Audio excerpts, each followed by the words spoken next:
up, everybody? It's the Gays Goth at youtube.com/thegayesgoth. Today's date is, I think it's Tuesday, February 16th, 2021, and the time is 1:46 a.m. in the time zone that I live in. So, what's up, y'all? So, when I was uh, a child, when I was 11 years old, I wanted to be a serial killer. Specifically, I wanted to be the first of my kind. And the reason why I'm talking about it is because, well, it's just something that happened, was part of my life. So, when I was 11 years old, my daddy was beating me and my sister and my brother every day. My daddy beat me and my sister and my brother, who, by the way, that's not my dad's biological child. He beat me every day for 2 years. 2 years! And the thoughts I distinctly remember having were, at 11 years old, I was depressed. At 12 years old, I was stressed out. I don't know if that's what it was, but I do remember having those thoughts. I had like a karaoke machine in my room. This was like, in the late 90s, early 2000s, and it was still, when cassettes were a thing. My mama had a karaoke machine, and what I did was I always used to record like little radio shows and stuff in my room. That was back when I was obsessed with Kiss. Ooh, y'all, no, no, no, no, no Kiss, baby. By the way, look at my nails. I have them taped on because I wanted to wear them, and they keep falling off with the damn tape that I have on them. But see, look, another one fell off. But anyway, I was saying that I remember having the thought I was depressed and stressed out. Like, I was stressed out at 11 and depressed at 12, or depressed at 12, or depressed at 11 and stressed out at depressed at 11 and stressed out at 12. Yeah, I remember that. So, oh, while I'm thinking about it, please go to gofundme.com/f/I'm dash keeping dash my organs dash. I have precancer in a part of my body. It's not cancer, it's precancer. I'm already taking medication for it, and then I have a surgery planned on February 19th, which I'm not too excited about, considering that my uh, partner, for lack of a better word, is currently incarcerated for pretending to be the operations manager of the Chicago O'Hare International Airport. Yeah, so that's right. So he's up over there at a homeless shelter in Skokie. But, I mean, I don't really know what else to say other than, oh, well, you got your own stupid ass in this situation. But back to what I was saying. I put a cassette in the karaoke machine. It was either that or it was the little boombox that my mama got my sister for her birthday. I think it might have been a karaoke machine. I distinctly remember this. We lived in the projects in the South, and I had a tape going.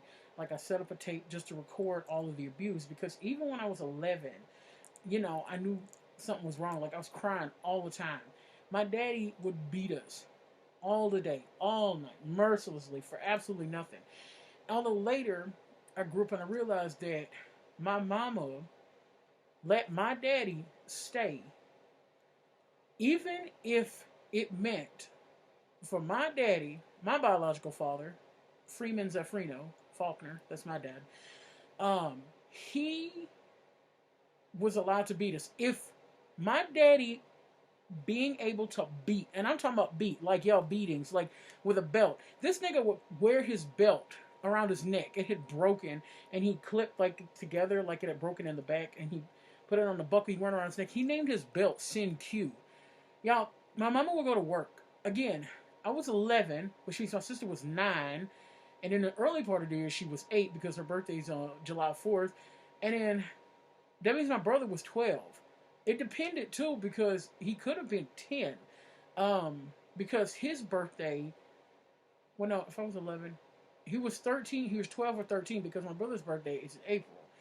My birthday's in January. So that's how that worked. Me and my siblings, I have 2 siblings. I'm the middle child. And we're 2 years apart. So that's how that worked. And my mama, as far as she was concerned, if allowing my daddy to beat her 3 small children under the age of 13 would make him stay, she was gonna let it happen. Now, today, my daddy lives in Dallas, Texas with a woman named Brenda Charles, who he married, And well, I'm not gonna say that mean about her, but she's psycho, meaning psychotic.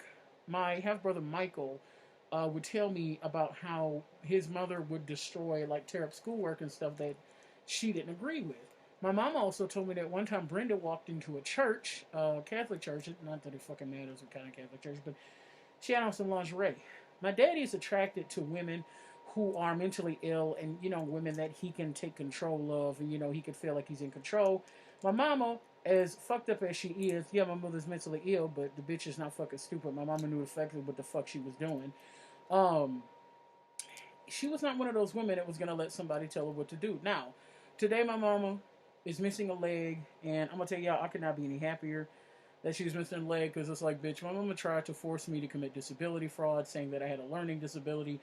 All of this happened right around the time that we lost our house. My mama did not take advantage of the fact that she lived with her mother, which was my maternal grandmother, that she could have just gone to fucking college. And then when we moved to the project, she also could have gone to college, because my mama had 3 kids under the age of 18 in certain states, and not even just in certain states, but for the most part, most colleges will give you money if you have children, and it's money you don't have to pay back, as long as you're investing in the community and yourself. But that's not what my mama did. My mama stayed with my daddy, and she chased him, and she still is obsessed with him today. When I was with Addie, the idiot who is, he's currently, in jail, and he's not in jail. He's at a homeless shelter. Bitch, he ain't fucking homeless. We went to go visit my mama during Hurricane Laura last year, to go make sure they were okay. They were in Houston, and then I thought they had gone to Mississippi, but then I found out that they were in Houston, and I had brought my pink wig, and I was getting ready to go get on a boat on the National Guard, because my grandmother's house, which is where my mother and my brother and my sister and her husband and her daughter, my sister's daughter, lives. She's gonna be 3 this year. Happy birthday, kiddo! Hey, what's up? It's me. Don't call me uncle. I don't like that. Just call me by my family nickname. But don't call me Uncle Blank. I don't like that. I want to be called something different. But anyway, so I was thinking my mama, my brother, and my sister, or not my sister. My sister, she ain't stupid. She left with her husband and her child. My mama, thinking she knows fucking everything. Because my mama is incredibly stubborn and stupid, like, often to her own detriment. Like I said, that's why the bitch lost her leg. The doctor told her to come back after 2 days. This bitch is like, nope. You know what she did? She went back after 3 days. I remember going to my mama's room, and I saw she had a crater on her left foot, on the outside, like on the ball of her left foot on the outside. And it started off as 2 small sores. Oh my God, my little stars are all over the place. And I feel so sad about this. And I need to fix this later. I need to take these nails off soon and put them back, because they're very fragile. And the little stars that I put on them are coming off. And I don't like that. I also have a rainbow sticker in the trash that I need to get, because it was on my microwave, and I don't like losing my little stars and my little stickers, because that's part of who I am. So, yeah. Hey, what's up? So, I'm thinking my mama and my brother and the cats are going to be sitting on top of the roof. And I was like, I don't give a fuck how I'm going to get there. I was like, it doesn't matter how I'm going to get there. That's Milky 2 Bubble Bath the 4th. Milky TOO, comma, bubble bath. It's all one word, period. Oh, wait, no. Yeah, Milky, comma, TOO, question mark, bubble bath, all one word, period, the 4th. Faulkner, the 4th. He is my daddy's last name. So, going on, as I was saying, I was thinking my family's going to be trapped on fucking a roof, so I was like, I don't really care. I was like, I'm going to get on a boat. I'm going to get, somehow I'm going to catch up with the National Guard. And I took my pink wig. If y'all are curious about what wig I'm talking about, this is not a promotion. I don't do promos. I don't do sponsorships unless it's directly from a person of my liking or my choice, or business or service. And I don't really do businesses and services because I don't trust y'all motherfuckers, so I don't do that shit. But the wig specifically that I have, it's over there. Like, it's on the shelf on my wardrobe. I'm going to call it my wardrobe. Or cedar robe, whatever. We had a cedar robe when me and my sister were kids, when we used to share a room. It's the Atomic Pink Baby Doll Light wig. That is what I took with me, and I took that for visibility, because I was sitting on the ground outside of a bicycle shop. I was actually on the phone with Addie, and I was buying a helmet and some elbow pads, yeah, some knee pads and some elbow pads because I wanted to, start riding them electric scooters, but I didn't want my head to get busted open. Well, I was on the phone with my cousin Scooby. He actually did an interview. I'll put the link in the description below, but that is my cousin. That was my aunt my aunt Emily walking around in the background. Uh, and I I my mama was like, the hurricane's coming, blah blah blah, and I was like, Addie, I gotta get out there. I have to go. Now that's the second time Addie has stolen money from me, but I made another video about that, and I'm gonna upload that pretty soon. So I went and I got there. I don't remember what point I was making, but I was just saying that my mom was stupid and that she doesn't listen. My brother described the hurricane, like all the wind and stuff, everything was going on, as Black Death. When I went and met them in the hotel in Houston, and now apparently it's all snowing and stuff in Houston. Oh, also, my half brother, Brandon, and his wife Marquita, they moved to Texas. My mama told me that a lot of young people were leaving the Louisiana area, and then they moved to Texas after the hurricane. And I found out one of my best friends, or like one of my former best friends from middle school, she moved to Galveston. Girl, I don't remember. I just talked to her yesterday. And it was really boring. Like, I was happy to talk to her, but man, we don't have anything in common anymore. Tiffany, it is nothing personal, but I am very happy that you are living and that you and your mama and everybody's safe. I hope your little brother's safe. I hope he's well too. But yeah, the conversation we had yesterday was really draining. Although, that's not your fault. We've just grown apart. I mean, by the time we got to high school, I mean, like, she got there when I was, like, in my, like, junior year. So, that was that. Well, anyways, but Tiffany, I'm glad I talked to you. I'm very glad that I had your phone number, and thank you for calling me back. My dear, I appreciate it so much. So, my mama and Tiffany's daddy, they were both DJs. Oh, that's right. My mama and Tiffany's dad were actually fired in I think the 70s for being black. They were black and they got fired. And there's a really small article about it. It doesn't even mention their name, but like my mama told me about it. I'm like, Mom, you know, you should have filed a lawsuit, but she didn't do that. Like I said, my mama is stupid and stubborn, and oh well, there's nothing she could do about that. But yes, my mother did allow my daddy to abuse me and my brother and sister, and by the time I got to high school, I was like pretending to be suicidal. I wasn't, but I needed attention, and the band director from my middle school, his son had just committed suicide. So my then friends, or so I thought they were my friends, Holly and Brittany, they went and told Mr. Hand that I had killed myself. The day before, I went out with a girl named Katie Feather and Daniel Leger. I went out with him. And, who was it, Sloan? Yeah, Sloan Churchman. And they took me out to putt-putt golf. And I just remember this statement that Sloan said. She said everything happens for a reason. And I've always thought about that. Although, in the end, I didn't like Sloan very much. I don't really like any of those people that I went to school with. That caused a lot of problems. Stealing instruments and shit. That got me in a lot of trouble. And people just didn't come forward and tell the truth. And then a really old band director, Mr. Hand, this nigga was sitting here picking on me at age 17.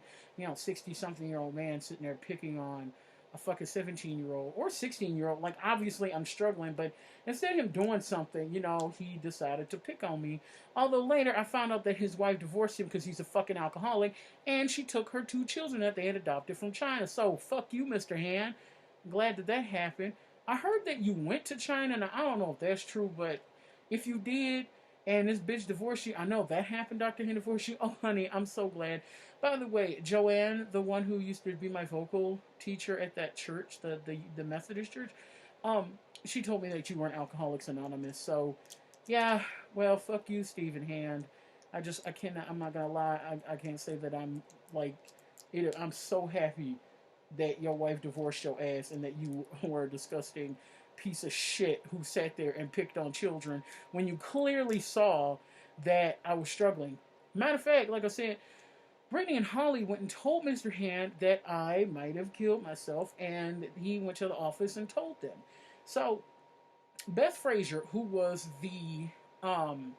she was a counselor for our grade because my high school was so big that We had a different counselor for each grade. Maybe that happens in other schools. I don't know.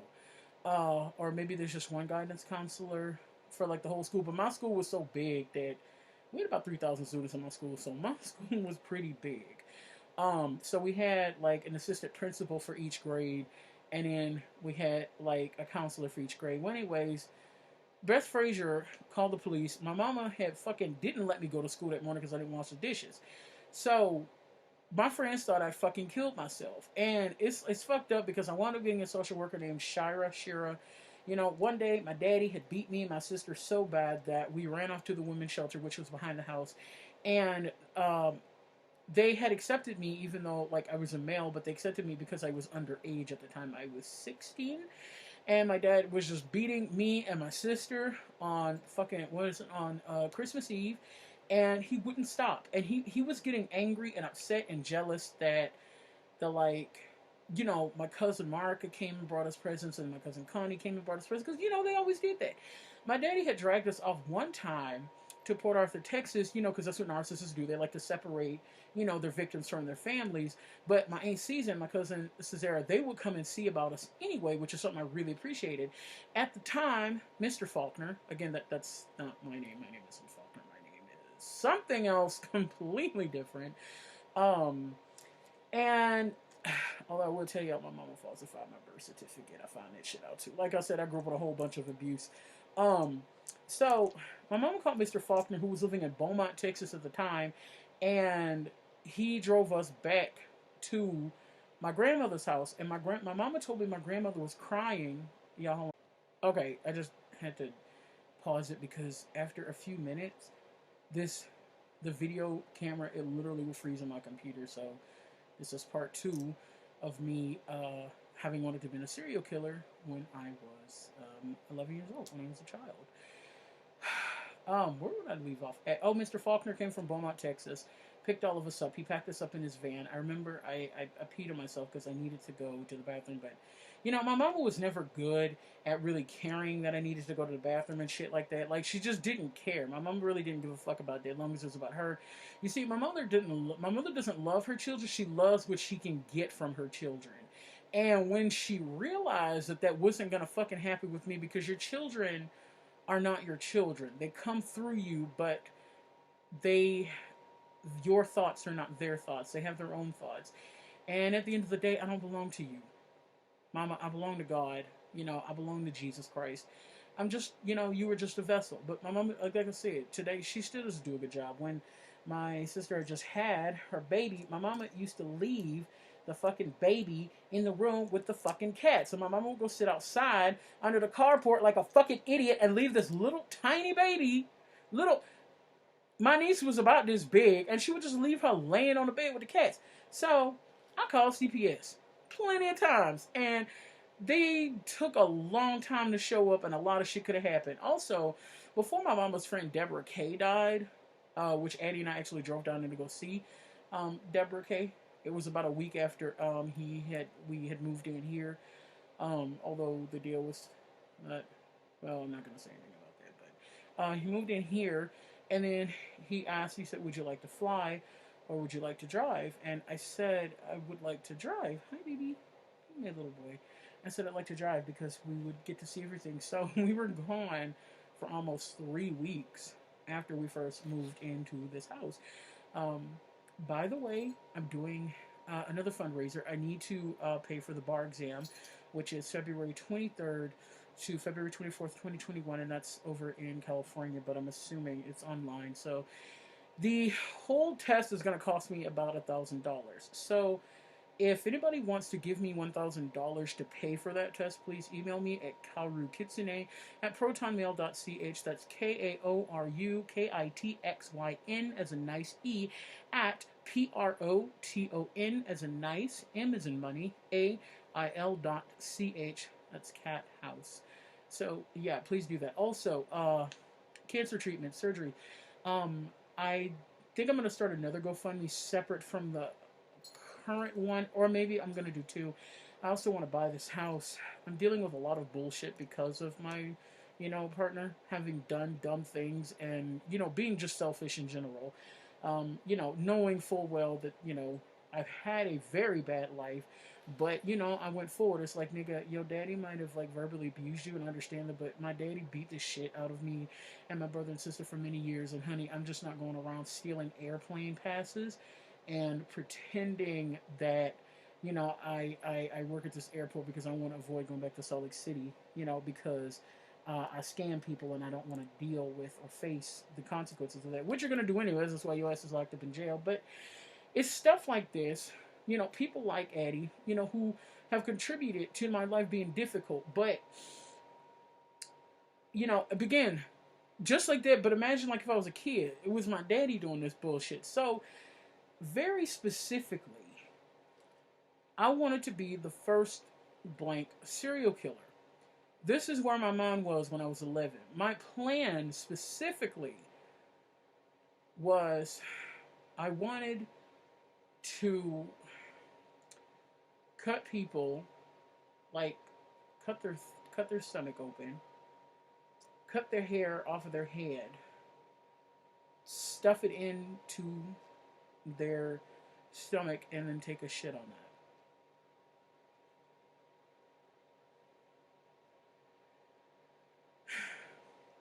That's what I wanted to do when I was 11 years old, and I told my sister about it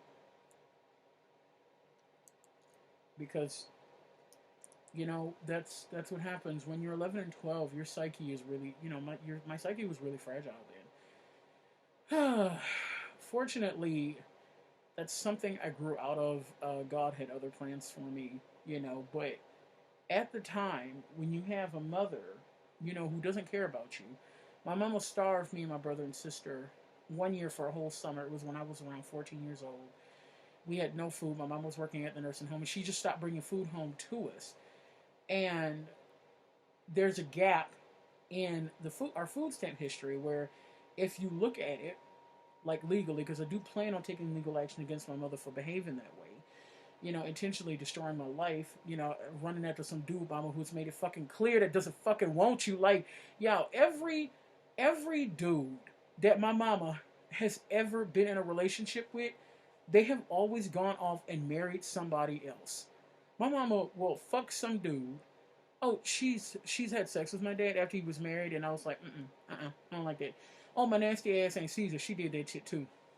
And then this bitch was telling me the other day, um, when you learn how to talk to me, all of that profanity, you know, then you can talk to me. And I'm like, bitch, we ain't gonna sit here and pretend that you got angel ears and you got a sinful pussy.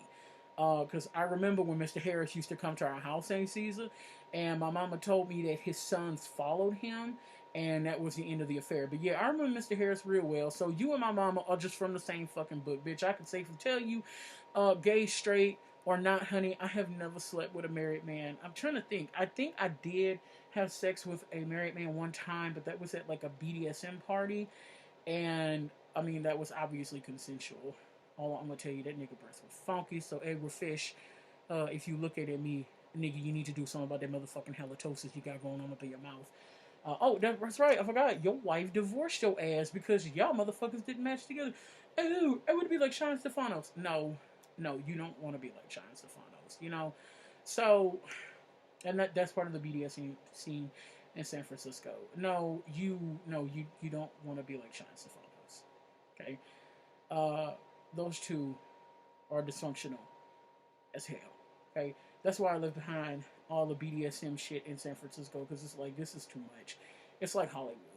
Like some of y'all motherfuckers are opportunists. Like y'all would happily fuck a 16-year-old if 16 was the age of consent in the Bay Area. So my days at the Citadel, Wicked Grounds, this shit's over. That's not something I'm interested in. I'm still kinky. You know, I'm still into that shit. I still roll like that, but that's just not the place I want to be. You know, Phil over the Citadel. He handed over the Citadel. Him and his wife August Knight, a couple of fucking opportunists. They handed over the membership of the Citadel to somebody else, and I'm like, that's great, that's awesome. But Phil was too interested in trying to hook up with me, and I'm just like, dude, let me tell you something. At the time, I was young, like really young. I mean, I'm still fucking young, but I'm saying this dude was like 60. My hard limits are like old people and married people. Can't fuck with that. I'm not interested. Nah, homie, we ain't doing that. And he kept trying to get me to join. I was like, yeah, Phil, I'm good. I'm not interested in that. But, thanks for letting me hang out, late hours at the Citadel. That was nice. I sure appreciate it because I had nowhere else to go. And I definitely appreciated hanging around there. It was a nice space when it was functional, but that's not the kind of people I want to be around, So, and I actually got into kink from having a dysfunctional and an abusive childhood, which is not uncommon, but yeah, I have my limits and my limitations, and I'm not interested in that. Like we gonna have some kind of kinky sex or some type of play, and like whatever type of play I'm in. I'm mostly into age play, protocol, and protocol is my big thing, and then age play is my other big thing. But I mean that's really about it. But yeah, I don't feel like that anymore. But as I've got older, yeah, I realized that and I knew this many years ago that my psyche was destroyed because when you're 11 years old, you're really, really vulnerable. And just can you imagine like being beaten every day at age 11? And I mean, for absolutely nothing. My daddy was 6 feet tall. I was maybe 5'4". 11 years old, little cupcake, you know, little tiny munchkin, little roly poly kiddo. But it should fuck me up. It made me want to be a serial killer, Daddy.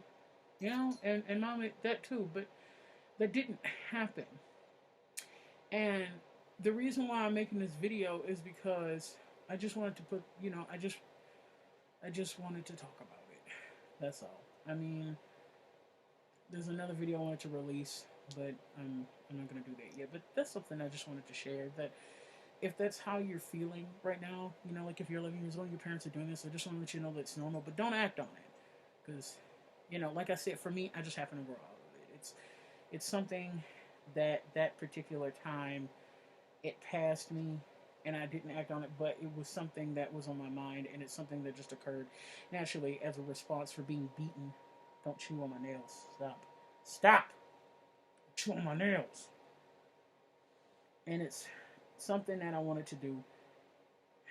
Can you imagine being beaten every day at 11 and 12 years old because your daddy just felt like doing it?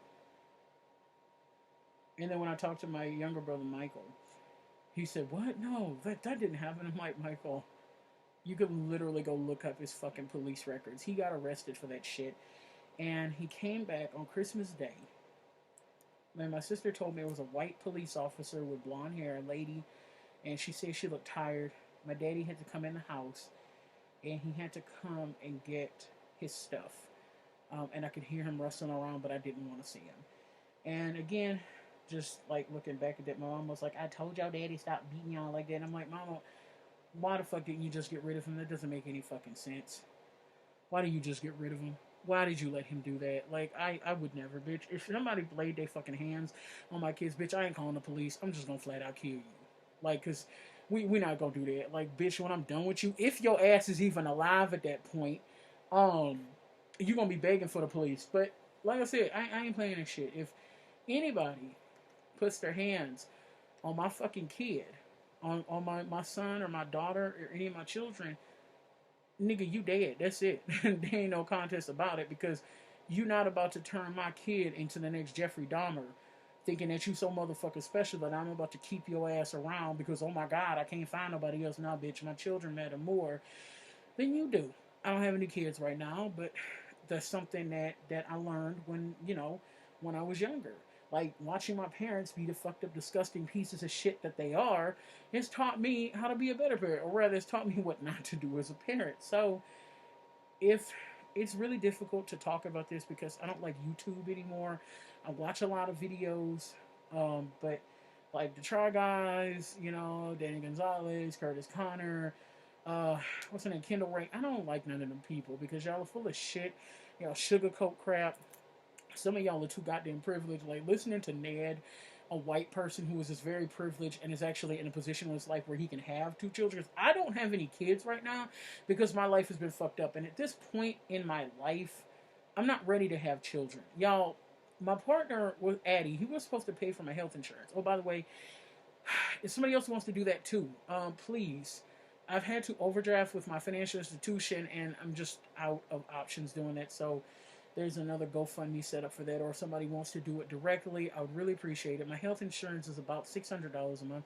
It's 570 something, but I'm saying 600 because it's like medications and co-pays and stuff I have to pay for, especially with like pre-cancer treatments and shit like that. So the only thing I would tell you about that pre-cancer, I'm not gonna say it's cancer. I don't have cancer. I don't know what it's like to have it, but that organ hurts all the time.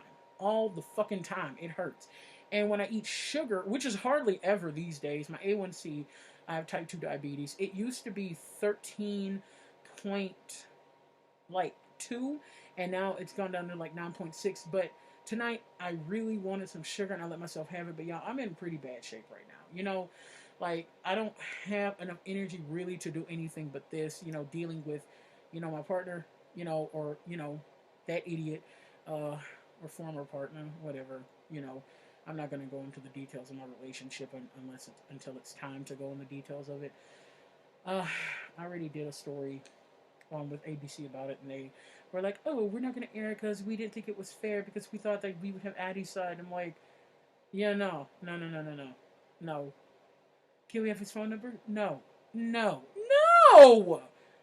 If y'all want to contact him, contact his public defender. Contact him. This nigga on an expired ass visa, telling a bunch of lies, trying to get back to California. Y'all, Addie is not from California. He is from India, and he fucked up his whole life. Everything that I told you, he knew happened.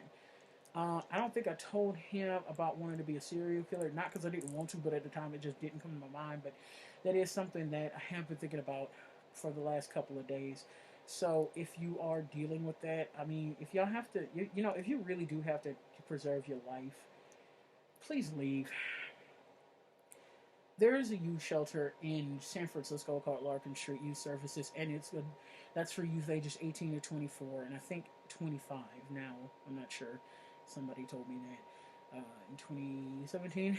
And then there's a Diamond Youth Shelter in San Francisco, and that's for youth ages 11 to 17.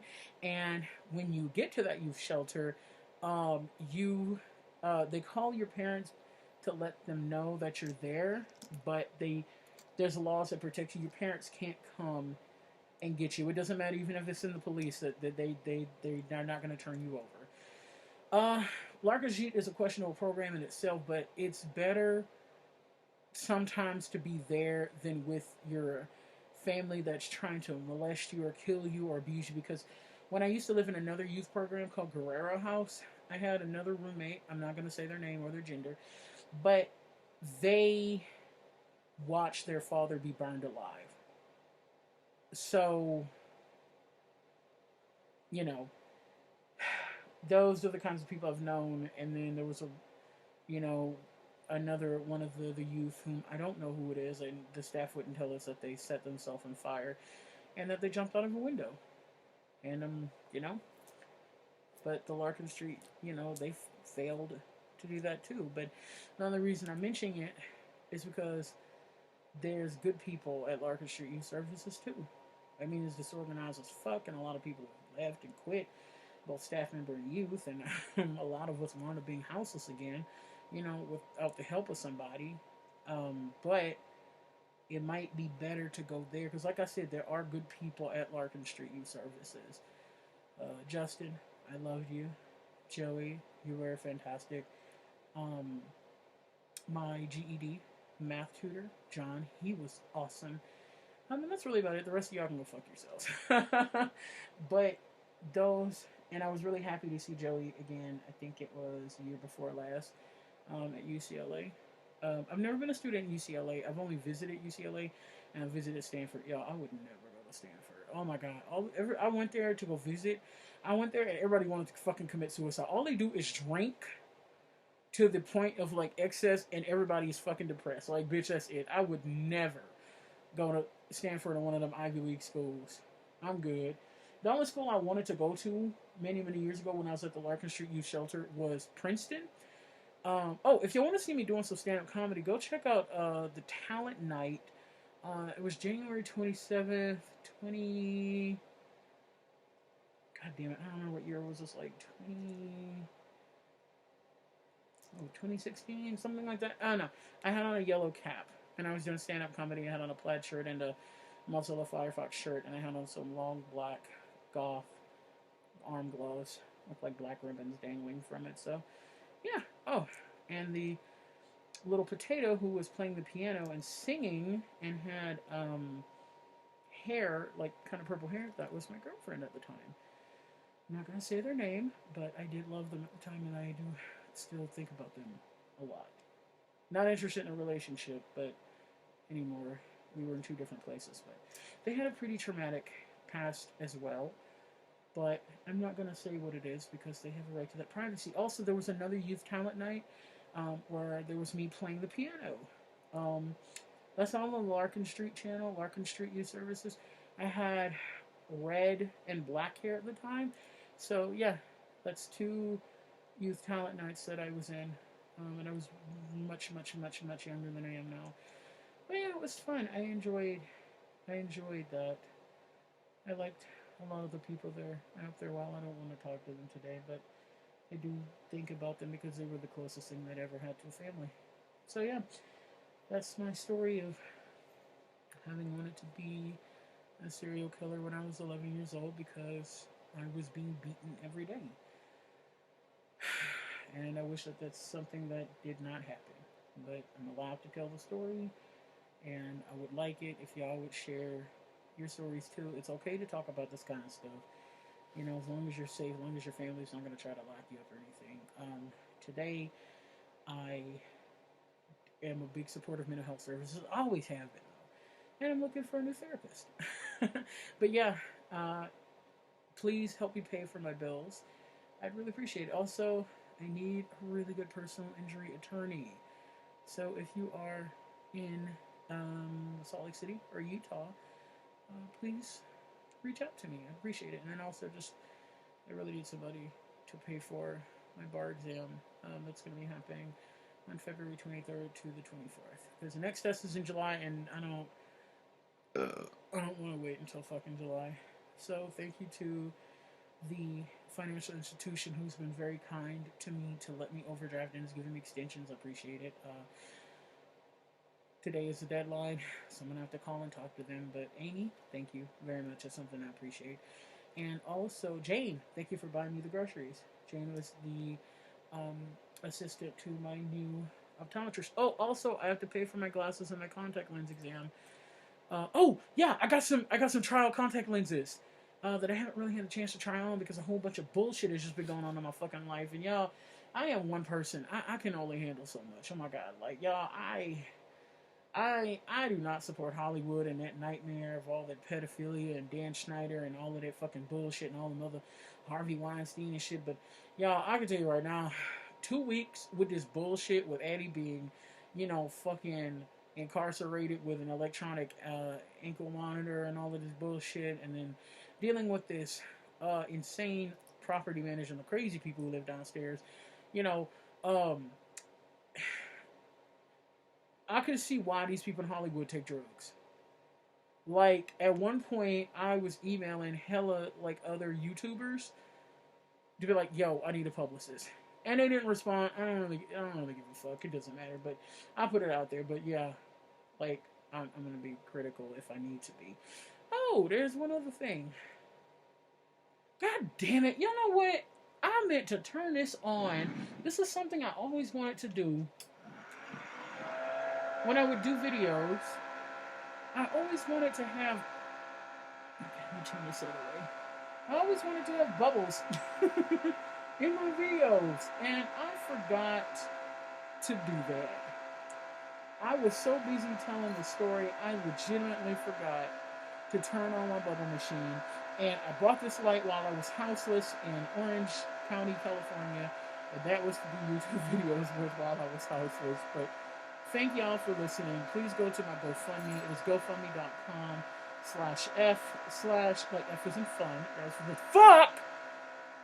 No, it's GoFundMe.com/F/I'm as in I am. So I am dash keeping dash my dash organs. Yeah. Thank y'all for listening.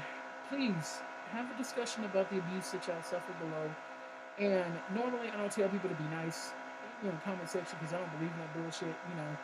Telling y'all what to do, but be supportive of each other in this comment section because that trauma, that was a real thing.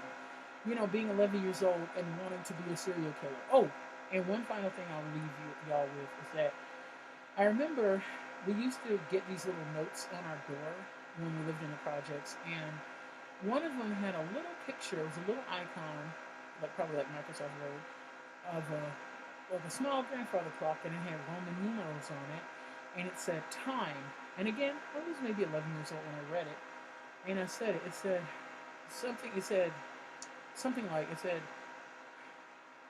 think about the situation you are right now. Will the situation matter in 10 years? If not, smile, breathe, and let it go. And that's what I did. I thought that it wasn't going to matter in 10 years that I was being abused, but at the time, but almost 2 decades later, and it did. Thank you.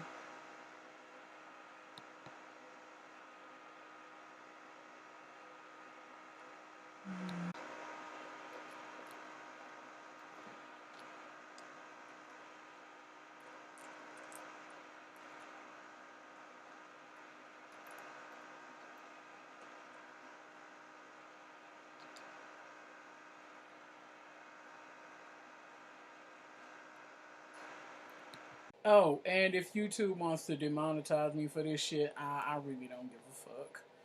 Y'all can send me a pledge by my email. That's karukitsune at protonmail.ch. That's KAORUKITXYN as a nice E at protonmail. That's PROTON as a nice M as in money, AIL.ch. And let me know how much money you want to give me because I have to take care of myself and I want to get my business started so that I'm not poor forever. And I also am going to be having another GoFundMe up so I can buy a house, which is going to cost, a few, I don't know, 100,000 or so, a few 100,000, maybe $1 million. But, I just can't be houseless anymore. And that's the purpose of having that fundraiser because also, y'all, Addie was supposed to fix my fucking car and it cost $14,000 to have my car fixed. So please give me money. Please. I'll set up another GoFundMe and I'll link to it. You can put $1 in one GoFundMe and another dollar in another. It's up to you how y'all want to do it, but stop it.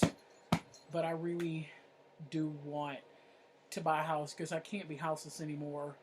It's just really fucked up my whole life and it's just fucking up my health and I would really appreciate it.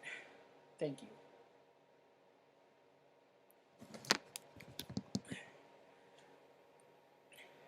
Oh, also that was just one other thing that I wanted to mention was that Addie was supposed to give me groceries. He was doing that for a little bit, but yeah, I don't have food, and in order to lose weight, I need to eat properly and on time, and this is something I've never had an opportunity to do. So it's been months since I've had proper groceries. So talk about y'all stories here, and everybody help each other. Okay, I love y'all. Bye. Mwah. Also, there was one other thing I wanted to do while I was talking about wanting to be a serial killer when I was a little child, 11 years old. I wanted to do this. I got this at the Dollar Tree. I had the same fan a few years ago, but I lost it because of LAPD. Who had a problem with me exerting my rights while I was stranded at an airport. So